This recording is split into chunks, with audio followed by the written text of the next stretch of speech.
Hello and welcome back to Hyperstone Quest. We got a nice big 61 ice diamonds last time around, which puts us in a billionth place. But that's not the point. We only got that one time. We need to get 10 runs in order to get a high score here. However, in order to shake things up, I'm going to go into the Living Cave. That's the one that is next on our list. Now, one interesting thing about Pure Tactics mode is because you start in the middle of the Living Cave, it starts out with the random tiles already there. So Living Cave is another very familiar area. It's one of the oldest lands in the game. It was in the game during version 4, which is when I started playing, and so I had to learn it. It was one of the most frustrating lands because it's so easy to get caught in cave-ins once these rock trolls start showing up.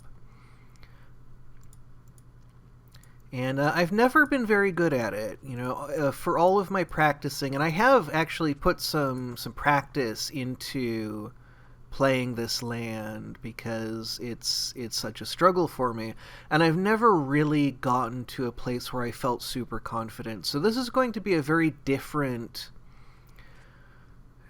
mood than the last one, because we're going from some place where I'm very, very confident to some place where I'm not really confident at all. You really have to be on top of combat here. It's one of those places where just ignoring combat for a couple of turns can be deadly.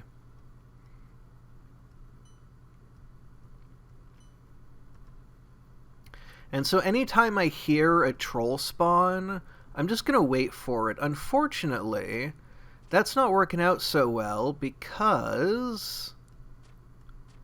oh dear, that was very close. It's not working out very well because of wandering trolls. Even if I'm standing still, they still spawn. And so I may need to kind of adapt my strategy. I hadn't really expected that. We had very little trouble with wandering monsters in the Icy Land. But this is something that I see a lot in the Dragon Chasms. You can get multiple fire elementals spawning on one turn. I see an Orb of Earth over here. I wonder if that'll be useful. It seems like something that has a pretty powerful effect here, but I don't actually know what kind of tactical uses it has. What I do know is that it's going to prevent us from getting trapped against the wall and getting trapped by the trolls. And that's going to be useful enough, but I think there might be other ways that we can use it a little bit more strategically, and we're going to have to figure those out. One issue I could see possibly arising, though, is that we won't be able to do what I call scraping, which is basically, if you move along a wall, it can be easier to get enemies to line up because they have one fewer degrees of freedom. And if the walls are all retreating away from me, I'm less able to do that. We do have troll corpses still. Those do not go away under the influence of the Orb of Earth, so those will still be useful as tactical blockades.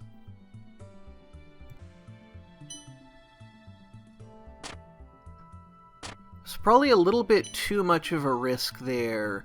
I did not really mind the trolls the way I should have. It worked out, but I think I need to be much more aggressive here. Although sometimes I think letting these walls cut them off is going to be more effective, especially when you get a bunch of wandering spawns all at once. It may be that using them to build a wall is actually more effective.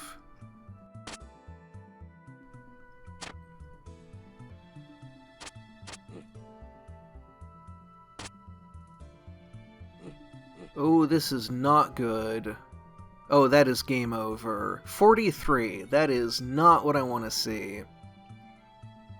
And only 5 minutes, so this is going to be a bit more of a challenge than the Icy Land. So we'll just go again. And so I think the thing that I need to be doing is I need to be paying more attention to when and where I can place walls. I think that's something that's going to make a big difference.